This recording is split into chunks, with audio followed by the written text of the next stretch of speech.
我娘生我那天下暴雨，电闪雷鸣，产婆吓得念了半宿佛经。我爹在产房外转了180圈，听见第一声啼哭，冲进去就问是儿子还是闺女。产婆说恭喜相爷，是位千金。我爹腿一软，差点跪下。后来他给我起名沈昭宁，说这名字文雅，配得上相府嫡女的身份。但私下里他管我叫大壮，原因很简单，我3个月会爬，6个月会走，1岁能跑，2岁能把同龄小少爷推个跟头。大家好，欢迎来到文文的故事频道，下面故事正式开始。我3岁那年，隔壁王府的世子来串门，手里拿着块桂花糕，我盯着那块糕，他没给，我把他揍了，揍完之后，他哭着把糕塞给我，我拍拍他脑袋，说乖，那年我3岁，他5岁。后来他见着我就绕道走，我娘很愁，他把我叫到跟前，语重心长，阿宁，你是女孩子，要温柔，要端庄，要笑不露齿，走路要像踩着云彩。我低头看看自己刚在泥坑里踩过的鞋，问他，娘踩着云彩怎么走路？我娘沉默了很久，算了，她说，你还是踩地吧。我6岁那年，我爹给我请了个先生，先生姓林，是个老举人，据说学问很好。第1堂课，他教我背女则，我背了一炷香，背完了，他瞪着眼睛看我，又教女戒，我又背了一炷香，又背完了，他坐不住了，当场给我爹写了一封信，说此女天资聪颖，他教不了，请另请高明。我爹看了信，问我先生为何不教了，我老实回答，他说我太聪明。我爹又给我请了个先生，姓陈，是个老进士，陈先生聪明，上来不教女则，改教论语。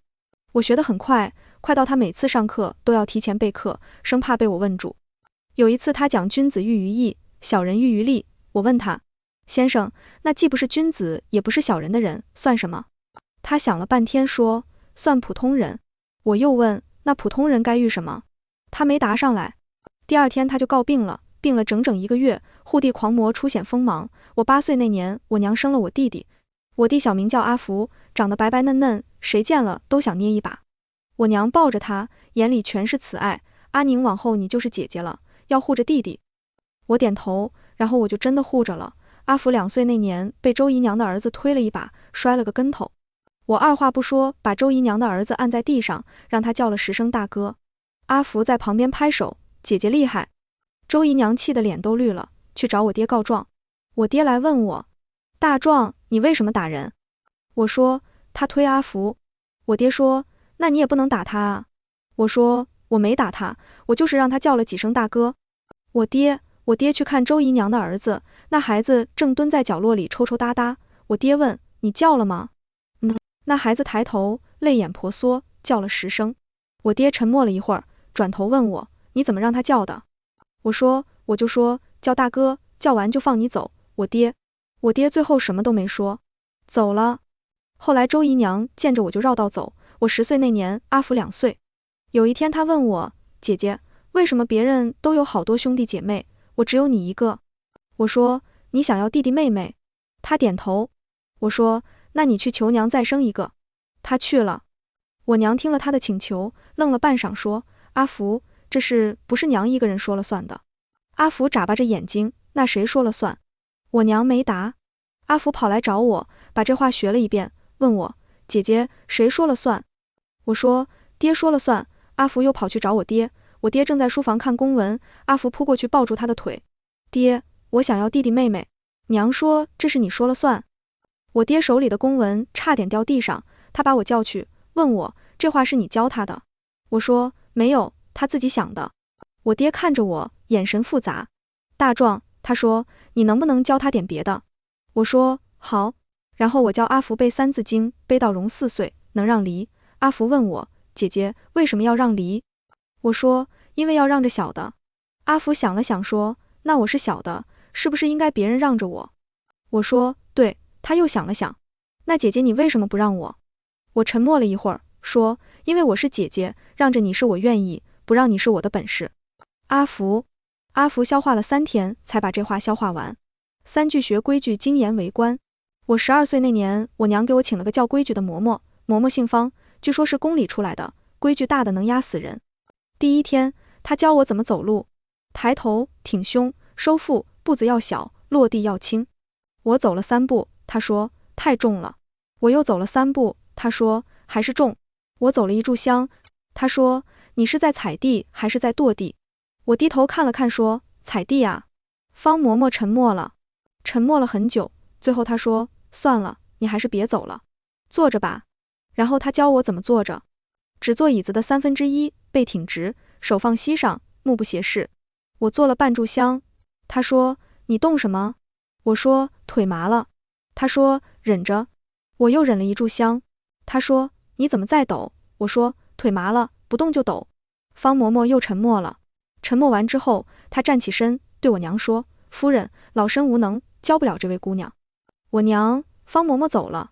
我娘看着我，叹了口气，阿宁，你是不是故意的？我说，不是。她说，那你为什么学不会？我说，娘，我学会了，我就是不想照着做。我娘愣了，我接着说，您让我学规矩是怕我以后嫁不出去，可我不想嫁人。我娘，什么？我说，我想像爹一样做官。我娘手里的茶杯差点掉地上。那天晚上，我娘把这事跟我爹说了，我爹第2天来找我，问我，大壮，你想做官？我说，对。他说，做官很累的，要早起，要批公文，要应酬，要看人脸色。我说，嫁人也累，要早起，要管家，要应酬，要看婆家脸色。我爹愣住了，他想了很久，问我，你什么时候开始想这些的？我说8岁。他说8岁。我说8岁那年，我看见周姨娘为了几匹蜀锦，在您面前哭了1个时辰。我想，要是我，肯定不哭。要是我，自己去买。要是我，自己赚钱买。我爹沉默了，沉默了很久很久，久到我以为他要骂我，结果他只是伸手摸了摸我的头。大壮，他说，你比爹想的有出息。我14岁那年，阿福6岁。有一天他跑来找我，哭得稀里哗啦。我问，怎么了？他说，有人欺负我。我说，谁？他说，周姨娘的儿子。我站起身，往外走，阿福拉住我，姐姐你干嘛？我说，去让他叫大哥。阿福说，不用了，我已经叫过了。我，什么？阿福抽抽搭搭的说，他让我叫大哥，我就叫了。叫完之后他就放我走了。我看着他，忽然有点欣慰。阿福，我说，你长大了。阿福抬头看我，满脸泪痕，姐姐，你不觉得我怂吗？我说，不怂。他说，真的。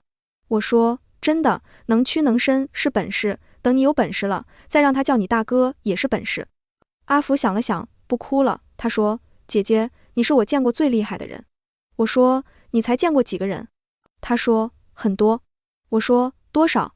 他说，反正很多。我笑了，那年我14岁，阿福6岁。我忽然觉得有个弟弟也挺好的。4祖母点醒清醒不输。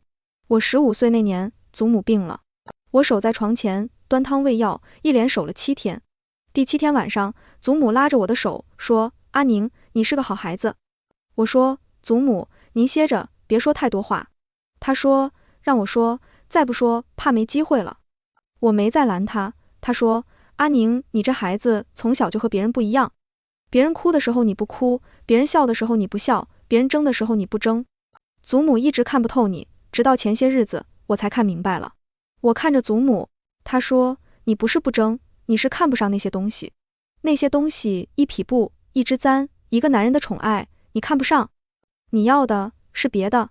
我低头，没说话。她说，你要什么？祖母不知道，但祖母知道你一定能得到，因为你比谁都清醒。祖母握着我的手，握得很紧。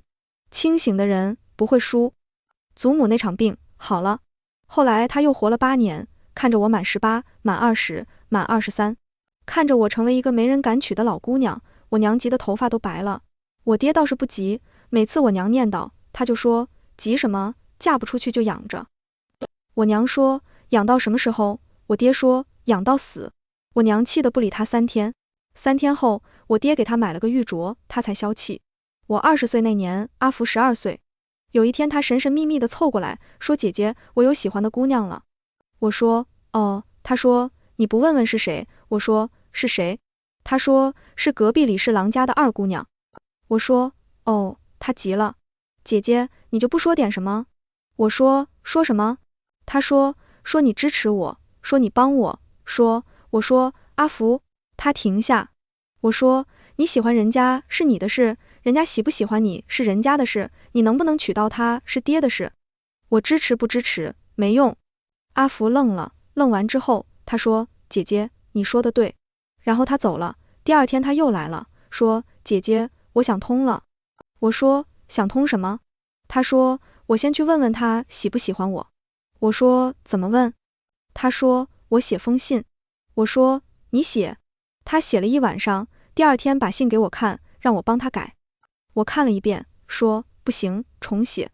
他又写了一遍，我又说，不行，重写。他写了5遍，终于写出一封像样的。我说，行，送吧。他问，怎么送？我说，找个靠谱的人送。他说，找谁？我说，你自己送。他说，我自己。他爹看见怎么办？我说，那就让他爹看见。他瞪着眼睛看我。我说，阿福，你要是真想娶她，迟早要过他爹那关，早过晚过，都是过，不如早点过。他想了半天，说，姐姐，你说的对。然后他真的自己去了。李侍郎看见他，愣了。他站在人家大门口，把信递过去，说，李伯伯，这是我写给二姑娘的信，请您过目。李侍郎把信看了一遍，又把他看了一遍，最后说，你进来吧。他进去了。1个时辰后，他出来了，满脸通红。我问他，怎么样？他说，李伯伯说，让他考虑考虑。我说，那就是有戏。他说，真的。我说，真的，要是没戏，他早把你轰出来了。阿福高兴地跳起来，那年他12岁，喜欢的姑娘11岁，后来那姑娘真的嫁给他了。那是后话，武大夫批文按注升迁。我22岁那年，我娘终于认命了，她不再念叨我嫁人的事，转而开始念叨另一件事。阿宁，你总要有个营生吧？我说，我有。她说，什么？我说，帮爹看公文。我娘愣了，我爹在旁边咳了一声。我娘看向他，他说，是真的。我娘说，什么时候开始的？我说，16岁。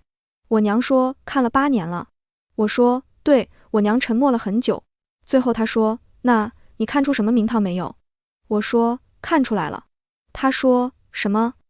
我说，我爹批的公文有一半是废话，我爹的茶杯差点掉地上，我娘看看我爹，又看看我，最后笑了。她说，阿宁，你是真的一点面子都不给啊？我说，给了，我没说另一半也是废话。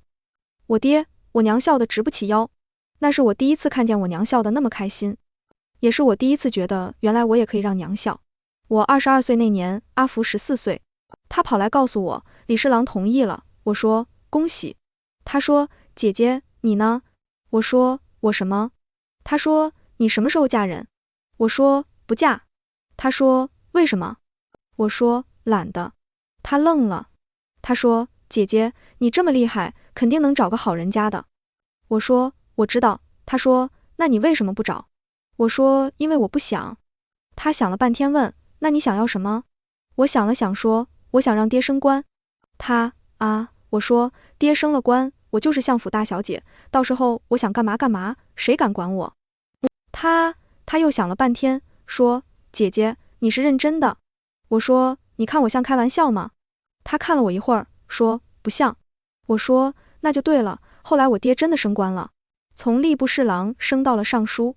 我娘高兴的摆了3天的宴，我爹悄悄把我叫去，问，大壮，你是不是做了什么？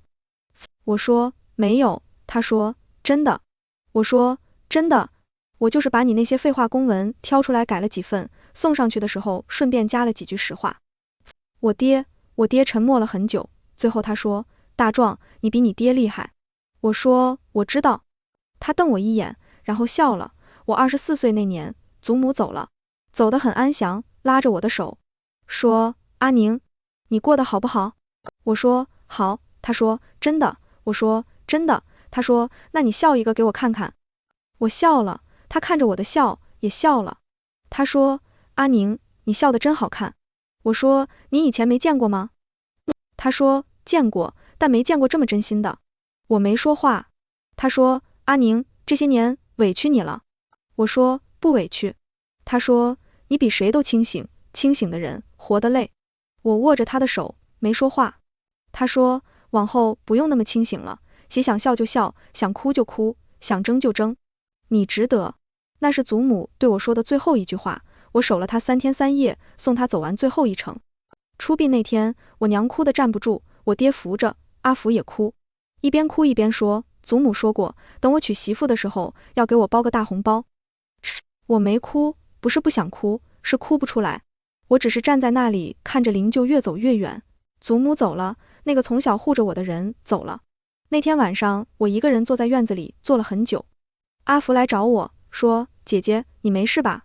我说，没事。他说，你别骗我。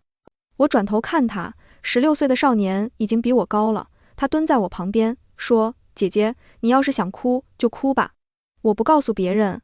我看着他的眼睛，忽然觉得有点酸，但我还是没哭。我说，阿福，祖母说，往后我可以想哭就哭。他说，那你为什么不哭？我说，因为我不想。他愣了愣，然后笑了。他说，姐姐，你真是我见过最奇怪的人。我说，你见过几个？他说，很多。我说，多少？他说，反正很多。我笑了。那天晚上，我和阿福在院子里坐了很久，说了很多话，说的都是小时候的事，说他被周姨娘的儿子欺负的事，说他给李侍郎送信的事，说他第一次被我揍的事。他说，姐姐，你记不记得我3岁那年，问你为什么不让我？我说，记得。他说，你当时说让着我是你愿意，不让我是你的本事。我说，对。他想了想说，我现在明白了。我说，明白什么？他说，你让我是因为你愿意，不是因为你应该。我看着他的眼睛，忽然觉得他长大了。那年我24岁，阿福16岁，我忽然发现原来这些年不是我护着他，是他陪着我，六终身不嫁，守心守家。我26岁那年，我爹病了，病得不重，就是累的。我娘让我去看他，我去了。我爹躺在榻上，看见我来，招招手让我坐下。他说，大壮，你娘又念叨你了。我说，念叨什么？他说，念叨你什么时候嫁人。我说，您怎么说的？他说，我说，急什么，嫁不出去就养着。我笑了。他说，你娘说养到什么时候？我笑出了声，他也笑了。笑完之后，他说，大壮，爹问你个事。我说，您问。他说，你到底想不想嫁人？我想了想，说，不想。他说，为什么？我说，懒。他说，说实话。我看着他的眼睛，沉默了一会儿，然后我说，爹，我不想嫁给一个我不喜欢的人，也不想让一个我不喜欢的人管着我，我更不想把一辈子拴在一个院子里，生儿育女，相夫教子，最后变成我娘那样。我爹没说话，我继续说，我娘挺好的，但她这辈子过得不开心，我不想那样。我爹沉默了很久，久到我以为他不会回答了。最后他说，那你想怎么样？我说，我想做官。他看着我，眼神复杂。你知道，女子不能做官。我说，知道。他说，那你还想？我说，想，不能做，就帮您做，帮您做也算是做了。他愣了愣，然后笑了。他说，大壮，你爹这辈子最大的福气就是有你这么个闺女。我说，我知道。他又愣了，然后笑得更厉害了。那年我26岁，我爹52岁。那天之后，我爹把更多公文交给我处理。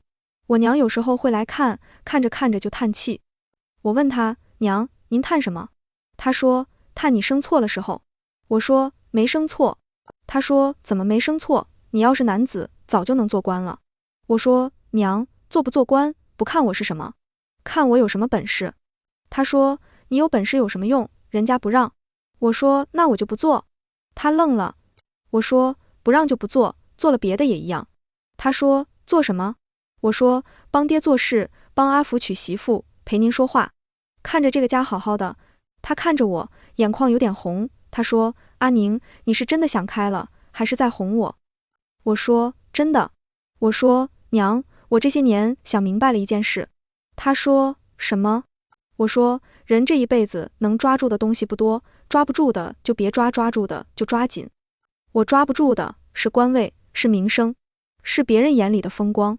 我抓住的是您，是爹，是阿福，是这个家，这些就够了。我娘听完哭了，不是伤心那种哭，是高兴那种哭。她抱着我说，阿宁，你是娘这辈子最大的骄傲。我拍拍他的背，说，娘，您也是。那年我26岁，我娘48岁，我忽然发现，原来我一直想要的，从来不是走出去，哇，是让这个家变成我想回来的地方。我28岁那年，阿福娶媳妇了，娶的就是当年那个李侍郎家的二姑娘。那姑娘我见过几次，长得白白净净，说话细声细气，走路像踩着云彩。我问阿福，你不觉得她太温柔了吗？阿福说，温柔好啊，你又不温柔。我说，你这是嫌我。他赶紧说，不是，我是说你们两个正好互补。我说，那你为什么不娶个跟你一样的？他说，跟我一样的，那家里不得天天打架。我想了想，觉得他说的对。婚礼那天，我娘忙里忙外，笑得合不拢嘴，我爹坐在上首，端着茶杯，一脸严肃，但眼角那点笑意藏都藏不住。我站在一旁，看着新人拜天地，拜高堂，夫妻对拜，拜完的时候，阿福偷偷朝我这边看了一眼，我冲他竖了个大拇指，他笑了。闹洞房的时候我没去，我一个人站在院子里，看着天上的月亮。过了会儿，有人走过来，是我娘。她说，怎么不去凑热闹？